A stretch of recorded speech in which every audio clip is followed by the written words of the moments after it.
Welcome to the Runna Podcast. I'm Coach Anya, an international marathon runner. And I'm Coach Ben, and one of the co-founders of Runna. Each week we'll be deep diving into the world of running, speaking to some inspiring individuals about their running journeys. Runna is the #1 rated running coaching service worldwide. We help hundreds of thousands of people all over the world train for any running goal. And if you want to try out Runna for free, you can try it out using the code RUNNAPODCAST, all one word, to get 2 weeks of free access to the Runna app.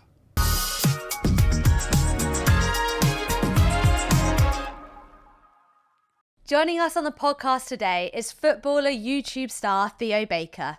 Now, with over 1 million subscribers on YouTube, Theo started out in 2015 documenting his football and his life. More recently, he showcased his running and triathlon challenges. Well, Theo, welcome to the Runna Podcast. Thanks for having me. I guess you're a man of many talents, but I think the thing that we'd love to start with is what got you into running? You know what? Everyone always says there's these cool stories about how I got into running. I genuinely have no idea how I got into running. I definitely was like a running kid and did like cross country in like primary school and that.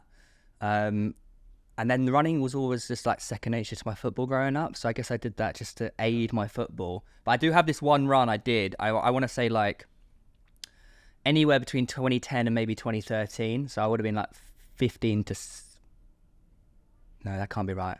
I was about 18, 19. I must be younger. It must be more than... I'll stroll back on my Strava. But I remember running and I just carried on running. I think on the Strava it ended up being like 14k. And that was like the longest run I'd ever done in my life up until probably like 2020 during lockdown. And then I think I was probably the same as most people during lockdown. That running was sort of like the escape for everyone else during lockdown, and absolutely loved it, especially during that hot weather.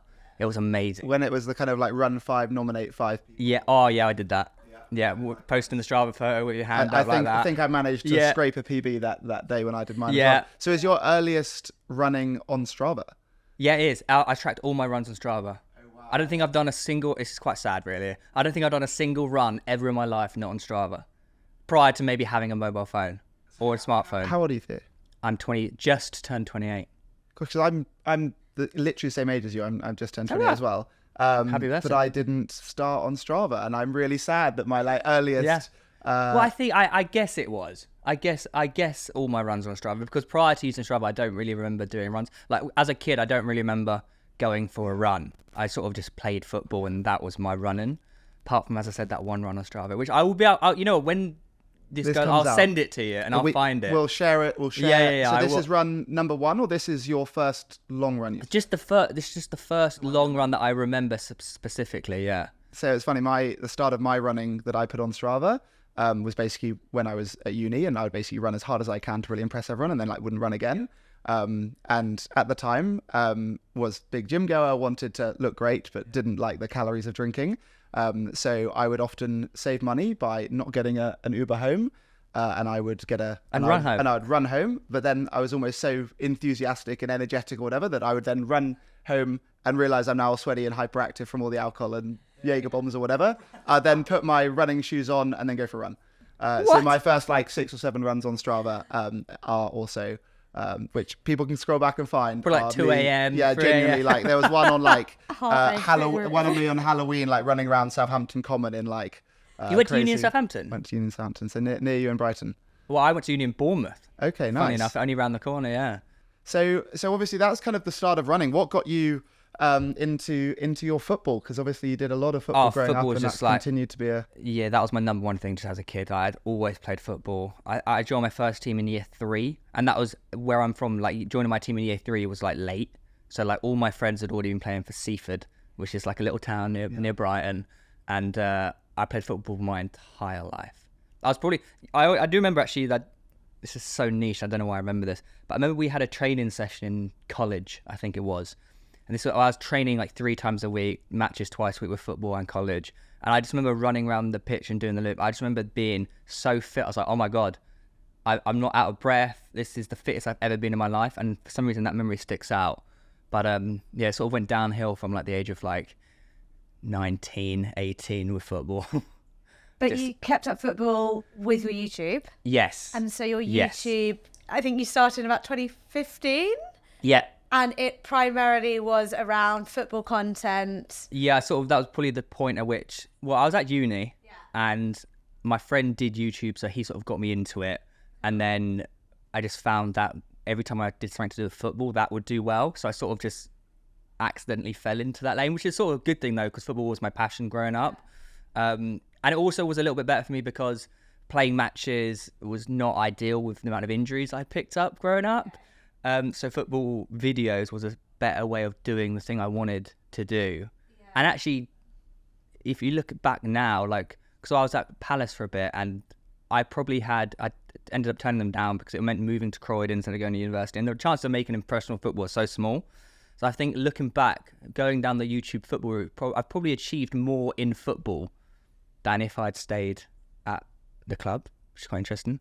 And presumably then the kind of opportunities that you've had through YouTube has been really quite exciting, right? Yeah, like some of the stuff I've done, honestly, if I told my like 10-year-old self that you're going to like score at Wembley, you're going to play with all these amazing players. Like I played at Ibrox I was on the World 11 team, which is just like had Paul Gascoigne, Kaká, like all these incredible players. I'm like, that 10-year-old would be pretty chuffed with how it turned out. And so how have you found the kind of like transition to now incorporate, obviously going from such a team sport to now doing so much, well, maybe solo training, but also then like, do you mean obviously doing 10K race on the weekend, which is very exciting. So I we was very should happy talk with about that. But like, how have you found that transition from team sport to now solo sport? I've loved it. I feel like during lockdown was when the first because I've always had a bike, and I feel like lockdown was the first time I actually started to get a bit more serious. Like I got a pair of sunglasses, got a helmet, like serious cyclist, yeah, sunglasses, literally. And I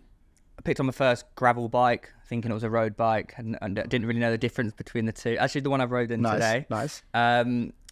I've absolutely loved it. I had surgery a year and a half ago, and I feel like that was the catalyst to taking my training further.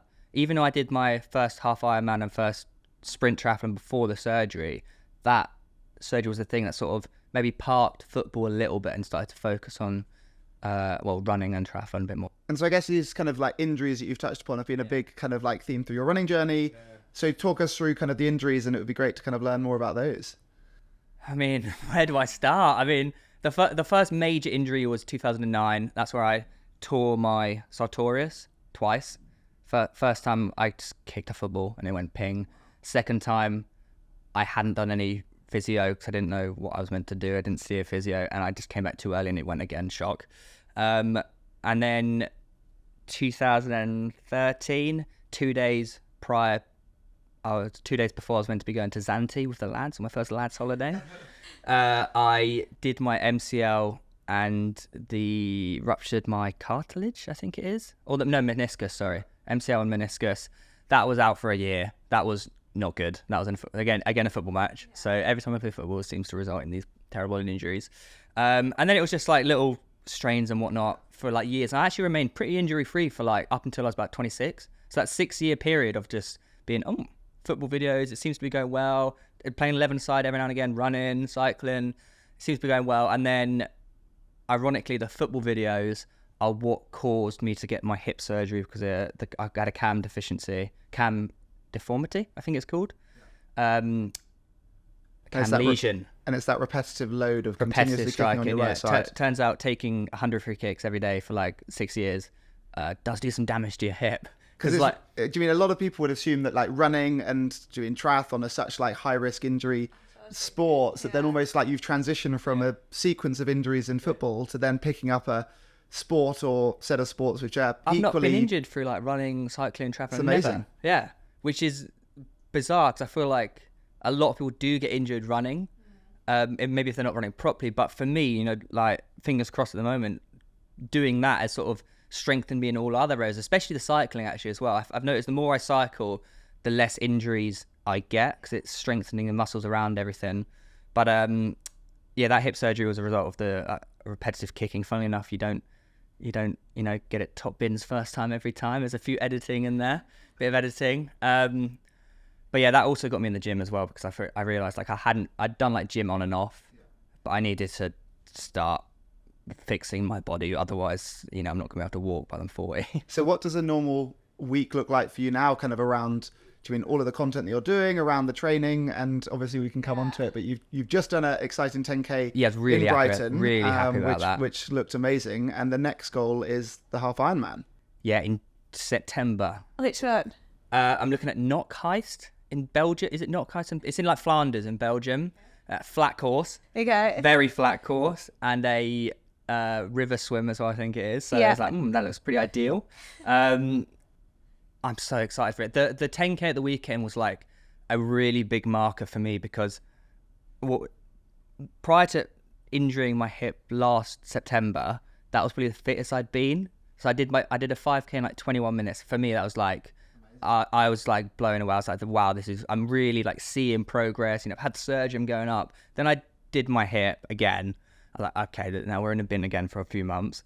But because I've been running, but I don't really know how fit I am at the same time. Because with my physio, I'm working on getting back to football because I need that for work. We're doing a lot of sprint work, like pitch work. So it was interesting, like going into the 10K at the weekend, I had no idea what I was gonna run. I was like, this is the first race I've ever done. I have no idea how fast or how slow I'm gonna go. And then luckily I did it with a friend. We just paced each other. We were like, we could break 50 minutes. I've never broken 50 minutes in my life. And then the goal was like a negative split. So we did a 5-minute Ks for the first half. Then the second half we just pushed it. And I got like 46, 48. And I was like, I'm a lot fitter than I thought I was right now. Yeah, that was amazing. With all your injuries and like, obviously the exercise, football, running being such a huge part of your job and filming for YouTube, that must be hard, and that must have helped mentally. I don't want to put words in your mouth, but like give you that mindset for training for triathlons, half Ironman, marathons. It definitely changed a lot, like especially the hip. And like when I so in September I tore my rec fem tendon off the bone, and that was like, you are falling apart. Yeah, and I looked at it. You sure you're not 82, not yeah, 28? I feel like I am a little bit. But I spent a year getting back and like doing all this rehab to then the first football match I did, I was like, it pinged off. I was like, right, something got to change here. And now, like, ever since then, the strength training, the isometrics, plyometric works, I feel like it's just made such a big difference. And now I'm training every day. Like I will have a day off like once every month, I think. Like with my new physio, I'm on it every single day, and I feel like that's actually benefited me so much because I'm just so used to constantly going. I think Ben asked earlier, but I'm actually really interested. How do you fit it all in? Like, what does your week look like with strength training, with football, with YouTube, with running, cycling? It's quite heavy. Like my whoop strain is quite high every day. What I struggled in the past was accountability. So because with my new physio, I have to tick things off every single day. I know that the first thing I do when I wake up, straight to the gym or straight to the football pitch or put my running shoes straight on. So I have a good setup around me because of the gym is basically like where I live. It's like I literally just go downstairs and it's just there like that. The accessibility for me is just so good. So I normally try and fit all my like filming into a bunch for like that will cover like for like 2-3 weeks. And then because I've got 2 great lads working for me, they just do all the heavy lifting on the editing side. So it allows me, and I've taken a step back since January, I've taken a big step back with work just to prioritize getting back to playing football. Because if I can't get back to running and playing football and doing triathlon, then I don't really have a career. So wow. And I guess kind of like thinking about the way that we first came across you as well. So alongside ticking off everything you're doing with the physio and everything else, you've been training with Runna. Yeah. So I think we saw you raving about your training and telling a friend on another podcast you do that they should be training with Runna. And they did. Which that's amazing. So how did you first find us at Runna, and what did you first use Runna to train for? I genuinely can't remember how I found the app. I feel like I got told it by a friend, or maybe I saw it on TikTok. And word of mouth I found was just the best, because if you tell someone about an app personally and give your own like experience from it, someone's going to download it and use it. And because I was genuinely passionate about it, I told all my friends and they all got on it. And the Runna changed my training, because prior to that, like with the half Ironman I did in France, I just like Googled like best ways to train and whatnot. And obviously I learned about 80-20 and like zone 2. And I watched so many YouTube videos. So I just did all my training at zone 2, because So you didn't do the 80-20 rule, you did no, I did 100-0. 100-0. Yeah, I did 100-0 because I trained to finish that Ironman. Whereas when I started Runner, I wanted to train for times. I wanted to get faster, not just to complete it. And I like the accountability of the app as well. Like the fact that it's right there, it tells you what days, or you can move it around if you want to. But I really try and stick to it because I try and hold the app accountable for what I'm running. I just found like you learn so much through the app as well, like different tempo runs and whatnot. I thought it suited me perfectly. And so that what you used for that 5k PB you mentioned last year? I did, yeah. Nice. I used Runner for the 5k PB, and I used Runner I did a Olympic triathlon as well, like a week after the 5k PB. So I went into that Olympic triathlon just like, okay, this is good. I wanted to break 3 hours, and I got like 2 hours, like 45. And I was like, okay. That was, primarily responsible by Runner, which I was pretty gassed about. And so this year's half Ironman, that's going to be your second half Ironman. Yeah. And so what is the goal? Is it to finish on the back of having had your hip surgery, or is it? I want sub 6. Okay. I want sub 6 hours. I know that is a bit of like it's going to, like, I got to take 40 minutes off my previous time. But I look at it and think, okay, so say I do a 40-minute swim, because swimming's definitely my weakest. And there's no point, like, for me, there's no point just, like, spending hours and hours in the pool because I'm going to shave, like, 5 minutes off. That's the same logic I think we have as well. Yeah. We're kind of like amateur triathletes who are good cyclists, good runners, but not as good swimming. I don't get me wrong, like, I'm really invested in improving my swim technique, and it's definitely got better. But I'm not going to shave, like, 20 minutes off my swim. It's just not going to happen. So it's all about building power for the bike and getting my half marathon to, like, 150 off the back of the bike. So I think that's the most important bit, like getting my marathon definitely sub 2 hours. So I got to do a 3-hour bike, which is doable. If I say 2 hours on the run, but ideally less, that's 5 hours, and a 40-minute swim. So that's 20-minute transition time, which I think is doable. It's just I need to implement it. You mentioned you're doing a river swim, so if the river flows the right way, that'll speed you up, right? When I did the Les Sables 2 years ago, the race director told me, oh, don't worry about it. When you swim out to the lighthouse and you swim round the lighthouse, and it's like a little estuary, I guess, that goes into the harbour. And he said, don't worry, when you go around the lighthouse, the time of day it will bring you in. I was like, oh, I'm gassed. This is going to be amazing. It's going to be an easy swim. And I turned the lighthouse, it was against us. I was like, brilliant, this is amazing. My second Ironman, you swam around in the sea for a while, and then you finished by swimming up the river into like the town, and then that was where the bikes were positioned ready to do the run. Yeah, similar to ready to do the bike. And you mean swimming up a river? It's impossible. It's just awful. So hard, honestly. So yeah, you've got that to contend with, but I haven't started training for that yet, and I feel like I did. So in January I started training for it, and then I got a new physio, and we were like, okay, you need to pick one lane, because my problem is I pick like 1,000 lanes, and I never really focus on one thing. So we decided start a year, High Rocks, and return to football. So High Rocks is in a month in London Olympia, yeah. So I got that, and then literally a week after that, got Hackney Half. Nice. And that's basically the start of Ironman training. Well, we'll be on the start line of Hackney. Yeah, I'm excited for that. It's going to be really fun. So Hackney seems to have the curse every year of being phenomenally lovely weather. Yeah, last year was amazing. I'm hoping that the curse continues. Yeah, I'm really excited for that. I can't wait. Absolutely can't wait. Really good. I love that you just kind of seem to enjoy everything, every kind of movement, every kind of sport. No, but it's good, like, not to pigeonhole yourself into one thing. Of everything you've done, what is your proudest, like, sporting moment? It can be football. It can be, or maybe we do one football and one. Football is probably one. I have 3, but if I had to pick one, probably the match I played up in Scotland at Ibrox with Rangers versus the Wild 11, just because I was in the change room prior to the game.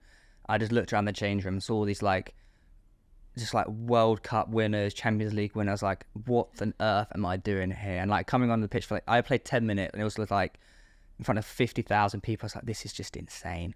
So probably that. And then in running on triathlons, finishing the half Ironman. That was a pretty emotional time. I really, really like that. Yeah. And I guess kind of then looking ahead, so obviously we've got the half Ironman, but what do you want to, what do you kind of see as the pinnacle of sporting achievement? What do you want to kind of tick off? Or if I sub 6 hours for my half will definitely be an achievement, because that I have to train hard for me to do that. I want to do more regular Olympic triathlons. I want to do a sub 2 hour half marathon. But the ultimate goal is obviously an Ironman. I just feel like the lifestyle changes I need to do for that I'm not ready to commit. Do you not think it's nothing different to what you're doing now? Just continue to do it for build up with doing another few years, and you gradually just keep getting faster, getting stronger, and you can go further. Yeah, if I did it that way, if I said to myself, do an Ironman in 2 years, I just keep training for halves and whatnot, it's definitely doable. But I just know me that I'm gonna do high rocks in a month and be like, oh my god, this is amazing, like I love it. I feel like you and Anya are both very similar in the way that you're just so excited that you can't like stop doing 101 things. Yeah. And I'd really need to focus on football as well. Like I have to be getting back playing. I just need to pick a lane basically, and I'm struggling to do that at the moment. Well, I have no doubt if you keep up kind of all of your energy and all of your determination that you'll be able to tick off an Ironman in due course as well. Yeah, that'll be a interesting feeling doing that. So Anya, you're training for a half Ironman as well. Yeah. I watched Theo's like first triathlon, first half Ironman videos because I was like, I just need to know what I've got myself in for. Yeah, I think you're very similar. It's gonna be it's like one of the best days ever. Yeah. Like I feel like when you start the run, it's sort of like, okay, I've done this. Yeah. Do you know what I mean? Like you get through the swim, you get through the bike, you start the run, like I've completed this. Yeah. And it's such a cool feeling. Yeah. Ultimately, do you prefer running or triathlons? I prefer running to training, like to train just for running, because it's just easy to put your shoes on and go. But I think for an event, definitely a triathlon.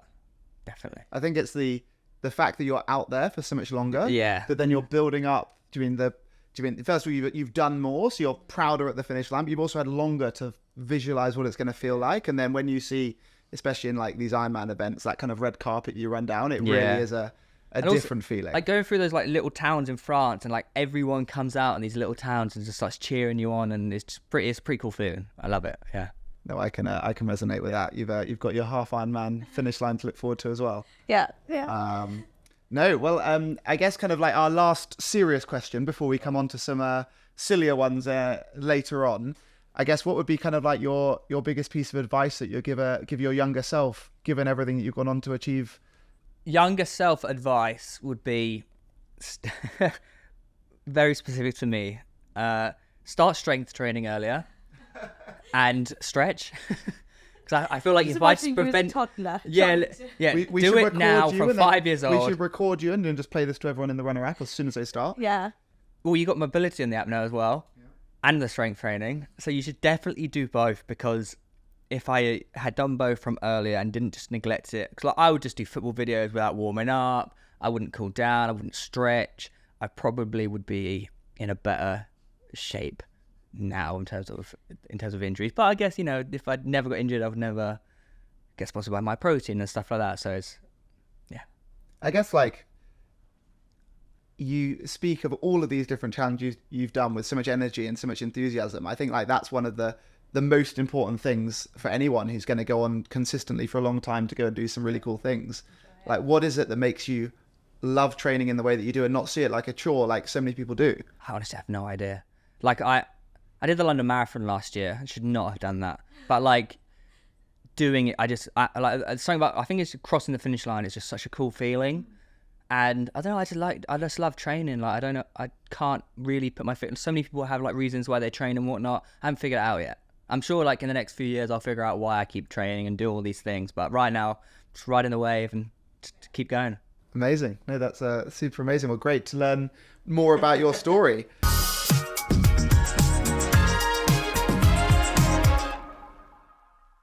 Today's tip focuses on interval training. This is one of our harder run sessions of the week.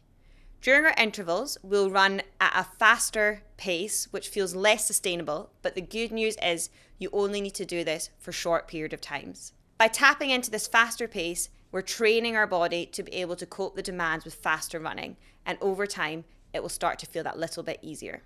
By spending time at these quicker speeds, our body will adapt and eventually it will feel more comfortable. These interval sessions are really key to helping us run PBs.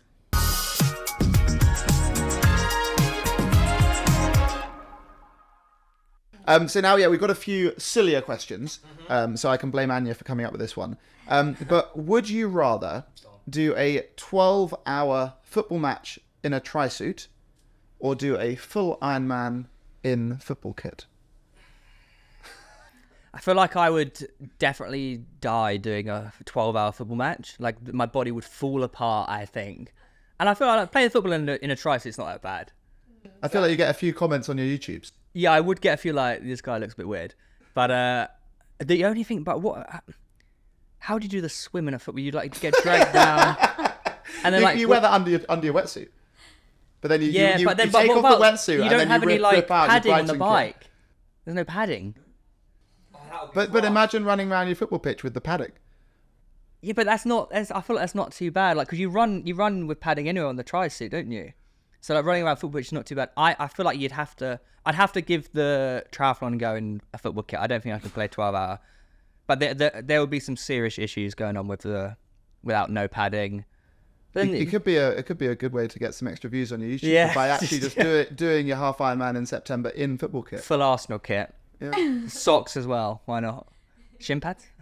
Yeah, I think shin pads. If we made you wear studs, I think that might. That would be bad. That would get really, you back really onto the yeah, that would be bad. In tri-suit. I wouldn't enjoy the bike without the padding though. I think that would be pretty painful. Yeah.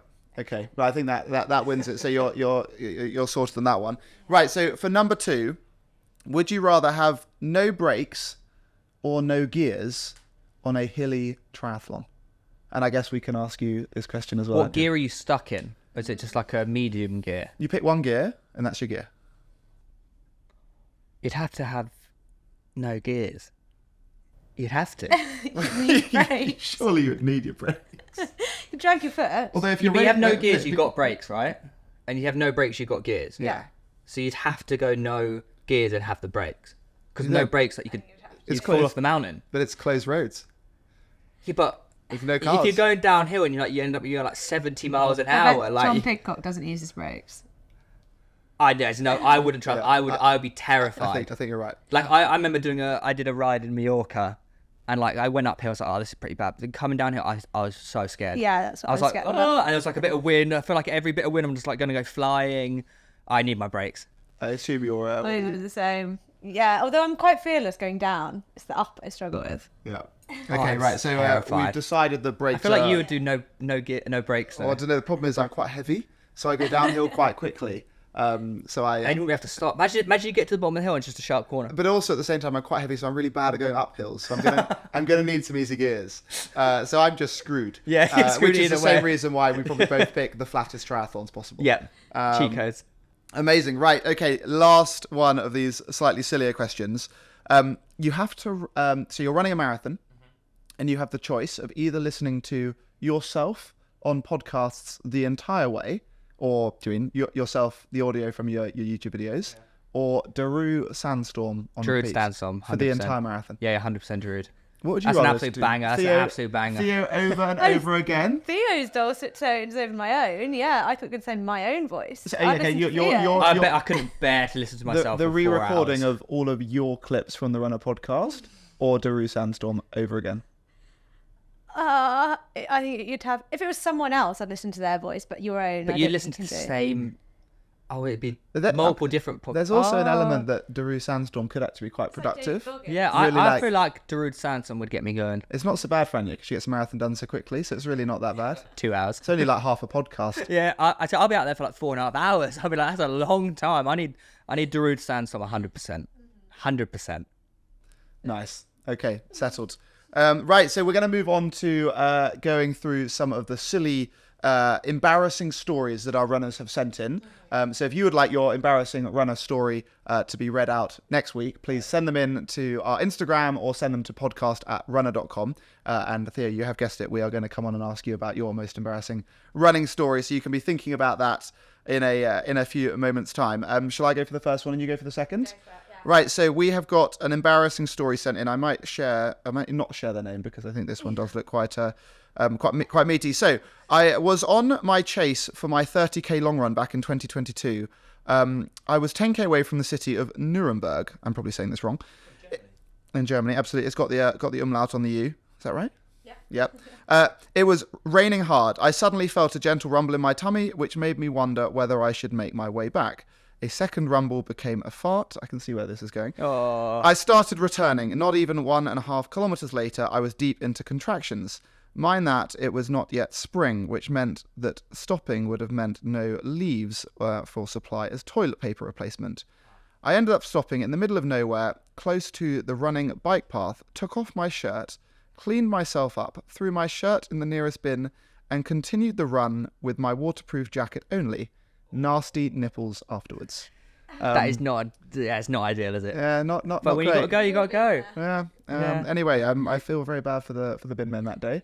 I saw some. I did the Paris Marathon on the weekend and saw some very unfortunate nipple marks. There was one man in bleeding. white trainers and a white tank top, and half of their shoes were red, and they kind of had these 2 red stripes. It almost looked like some kind of football stripe running Never wear down. new t-shirts. No. Have you ever had nipple problems? That's a really odd question. You know what? I actually haven't. Like, No, I'm the I'll same. like when I'm running, I'm just absolutely fine. I think because I just wear the same t-shirts every time. Maybe in football matches I've had it once or twice, and when it starts, so it is game over. When it I starts. think it's the same for some people. Anyway, right, Anya, let's have your one. I won't mention the person's name again. Okay. Growing up, after every run, my mum used to joke that I waddled like a penguin whenever I had chafing. It became a running family joke. Now, even as an adult, after a particularly long run, I can't help but feel the urge to waddle. It's like an instinctual response ingrained into me. So to this day, I have to waddle as I hobble around post-run with my mum's voice echoing in my head. Gosh, I think she might need to go to some kind of therapy. No, but chafing is a real issue. Chafing is a real issue. Yeah, but you don't have phantom chafing and then waddle as a result. I've never struggled with chafing when running. It's normally like when I'm on holiday and like walk around in shorts that I struggle, but I always wear like tights, so I never get it. I'm okay running when I'm abroad. I think it's my like fat thighs. thick. My fat thighs. I can't say it now. Absolutely. My fat thighs. I'm still saying my fat thighs always seem to rub and don't agree with me. I was waddling around on the weekend actually, but no, it sounds like you're made of leather, or you've got the right kit at least. Right kit. Right, so Definitely Theo, red leather. what is the most embarrassing running story? You are just a saint. It's not really embarrassing, but like the last time I did cross country was the last time I ever did it, was because like halfway through the race I just stopped and had an asthma attack. And that's not very funny. Yeah. No, that's not embarrassing. That's like my only ever one. It's just sad. It's the only one I've ever had in my life. And like I was always pretty controlled. I was probably like year 8 or year 9. I was like never did cross country ever again. So you actually had the real experience. Normally people are like, I've got asthma, miss, I can't do my run, but Yeah, I actually had the right still have it to the day. well, I'm funnily glad enough, it didn't. yeah. I'm glad it didn't put you off, and it's got you back. Got you back running since. Again, it's not really embarrassing, but like in the half iron, I just really needed to go to the toilet on the run, and it was like 32 degrees. I went into one of the portaloos, and it was just the worst experience of my life. Like that was like it felt like 50 degrees in there. And also I couldn't really sit because I just like halfway through a half marathon after done 90k on the bike, like trying to get up from that toilet was bad. Like hell is actual portaloos at races. Like there is never. Yeah, and I just prayed really there good. must have been toilet paper, and I was like, thank God there was, but it was not ideal. So have you ever gone for a pee in your trisuit in a triathlon without In going the to water. toilet? Okay. In the water, but not on the bike. On the I end, feel like you have. On the end, I think I have in probably almost every triathlon. But out of the water. I've done it running and cycling. Oh God! I've mastered the art of unzipping on a downhill and just kind of going off to the side. Really? I've seen him do that in Tour de France. Yeah. I got off my bike and just went in the bush. I think Tied it up. that's the difference of going for like a time and yeah, kind of getting yeah, around. true, On my first Ironman, I remember just being so close to the end and being so desperate for a wee on the end of the run. And the course was where you kind of like doubled back on yourself, so as runners going the other way. And I didn't fancy waiting or pulling over and adding on any time. So I did a wee while staring people down in the eye, going the other way. As soon as I finished, there was a hose down kind of person with the hose to cool you down because it was so hot in Norway at the time. I took it, cleaned myself up, and that was that. So yeah, I had Early shower, it's all right. Yeah, no, so clearly I'm slightly less polite or whatever it is than yourself. But you've got that to look forward to as a challenge for the full Ironman in 2 years' time. Whilst running. That's a pretty talented thing, to be fair. Well, I can't say it's doing something to be that proud of. I wouldn't say it's something that we should be teaching everyone. But anyway, yeah. Okay. For that one. One question we ask all of our guests at the end Okay. to round up. You are naked on the start line of a marathon. You can only bring 3 things with you. Have 3 things on you. What are those 3 things? Running tights, Yeah? socks, Okay. and shoes. Okay. Yeah? That is. So you're not getting it on your Strava. This is the first run of your life that's not on Strava. I would. Well, I'll get the. Actually, I wouldn't get the official time because I wouldn't have my bib on. Your bib could be You could- attached. you- yeah, you to could your pin that, short. yeah. I can attach a bib to my Yeah. short. Oh yeah, I'm living then. Yeah. Yeah. Shorts, right, running tights, socks, and shoes. Okay. Nice. Yeah. Hope there's water gels on the course. I'll take the water, and someone will give me some Haribos at some point. Like, yeah, I think that's. But I see some people run with no socks. Triathlons, they do that, don't they? No, Yeah. I'm not taking socks with me. Really? Or not if I got my 3 things. What are you taking then? Well, I might want my Garmin watch so I can. Track it. I've got to get it. Yeah. Yeah, how would I know my heart rate though? If I don't know my heart rate, And you're not what's the point of running? YouTubing it either. So you. Yeah, but I'll have someone else do that for Okay. me. Yeah. I saw. Oh, you got me thinking now. No, it'd have to be. It would definitely running I shorts. feel like you've gone for a safe choice. Yeah, I'll go safe bet, short. And also, I feel like I couldn't run without socks if I get a blister. I wouldn't be able to get through it. Yeah, I'd forgo the watch for socks, 100%. That's Nice. a bit of a boring answer, And isn't it? and it's sunny. You're not worried about a little bit of a. Oh, I get sunburnt all the time. I'm fine. You just give up on that one. Yeah, and yeah, start it that anyway. is what it is. Yeah, I'll just. Yeah, it is what it is. Yeah. Bit of sunburn, don't really. Doesn't do too much damage, does it? Well, I think everyone wear your sun cream. Don't listen to Theo. Yeah. But well, Theo, it's absolutely fantastic to be a tiny part of your running and your triathlon journey, and we wish you the best of luck for Thank you the very Half much. Ironman in September. Yeah, I'm very excited. And thank you so much for sharing your journey with us on the podcast. Thank you very much for having me. Today's podcast is brought to you by Runner. If you want to train for any running goal, please download the app and don't forget you can use the code RUNNAPODCAST for a 2-week free trial. If you enjoyed today's episode, please like, share, follow, do all of that nonsense, and we'll be back here next week. And if you want to be featured, send us your embarrassing running story. Either send us a voice note on Instagram or send us an email to podcast@runner.com so that we can have a good laugh at your expense in Runner HQ and share it on one of the next episodes.